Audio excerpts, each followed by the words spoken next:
ഇന്ന് എന്ത് വിശേഷം എന്നല്ലേ? ഇന്ന് നമ്മളിതാ നേരെ പറമ്പിലേക്ക് ഇറങ്ങിയിട്ടുണ്ട്. നമ്മളിതാ കുറച്ച് പച്ച കുറ്റിപ്പയറും അതേപോലെ തന്നെ നമ്മുടെ ചുവന്ന കുറ്റിപ്പയറൊക്കെ ഉണ്ടായി തുടങ്ങിയ സമയമായിരുന്നു കേട്ടോ. അപ്പോൾ അതൊക്കെ കുറച്ച് പൊട്ടിച്ചെടുത്തു. പിന്നെ ഈ പ്രാവശ്യം എന്താണാവും നമ്മുടെ അണ്ണാമാരും തത്തകളും ഒന്നും വന്നിട്ടില്ല. അല്ലെങ്കിൽ സാധാരണ അവർ കഴിച്ചതിൻ്റെ ബാക്കിയൊക്കെ നമുക്ക് കിട്ടാറുള്ളൂ കേട്ടോ. ഈ വട്ടം എന്താണാവോ അവർ ഇത് കണ്ടിട്ടില്ല. അപ്പോൾ ഇതാ നന്നായിട്ട് പയറൊക്കെ ഉണ്ടാവുന്നുണ്ട് കേട്ടോ. നല്ല ചുവന്ന കുറ്റിപ്പയറൊക്കെ കഴിക്കാൻ നല്ല ടേസ്റ്റ് ആട്ടോ. പക്ഷെ ഞാൻ ഇപ്പോൾ തൊട്ട് എന്താ ചെയ്യണമെന്ന് വെച്ചിട്ടുണ്ടെങ്കിൽ രണ്ടുമ്മയും ഓരോപോലെ ഉണ്ടാവണം. കാരണം രണ്ടിൽ നിന്നും കുറേശ്ശെ പൊട്ടിച്ച് കൊണ്ടിട്ട് ഒരുമിച്ചാട്ടോ കറി വയ്ക്കാറ്. പിന്നെ നമ്മുടെ ഉള്ളി, നമ്മുടെ അതേപോലെ കോളിഫ്ലവർ, ക്യാബേജൊക്കെയാണ് കേട്ടോ ഈ നിൽക്കുന്നത്. അപ്പോൾ പറമ്പിലേക്ക് വരുമ്പോൾ ഞാൻ ഒരാളെ പെട്ടെന്ന് ശ്രദ്ധിച്ചിട്ടുണ്ടായിരുന്നു. നമ്മുടെ പൂവൻകായമ്മ ഒരു പഴം പഴുത്ത് നിൽക്കുന്നുണ്ട്. അപ്പോൾ പിന്നെ ഷായറ്റിനെ വിളിച്ച് ആ പൂവൻകൊലയൊക്കെ ഒന്ന് വെട്ടിയെടുത്തു കേട്ടോ. പിന്നെ നമ്മുടെ പേളിക്കുട്ടി, അവളുടെ കാര്യം പറയണ്ടല്ലോ, അവൾ നമ്മുടെ കൂടെ എപ്പോഴും ഉണ്ടാവും കേട്ടോ. നമ്മുടെ കുട്ടിപ്പട്ടാളങ്ങളുടെ അമ്മയാണ് കേട്ടോ.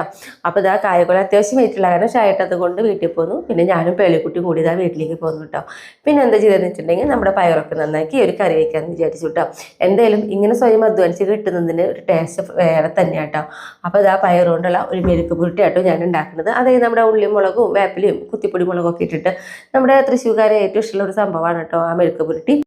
പിന്നെ കുറച്ച് മുരിങ്ങപ്പൂ കൊണ്ടൊരു തോര വയ്ക്കാമെന്നൊക്കെ വിചാരിച്ച് മുട്ടയൊക്കെ ഇട്ടിട്ട് അങ്ങനെ ഇത്രയൊക്കെ ഉള്ളൂ നമ്മുടെ വിശേഷങ്ങൾ. അങ്ങനെ ഞാൻ ഷായറ്റിനൊക്കെ ഇതാ അടിപൊളി ടേസ്റ്റ്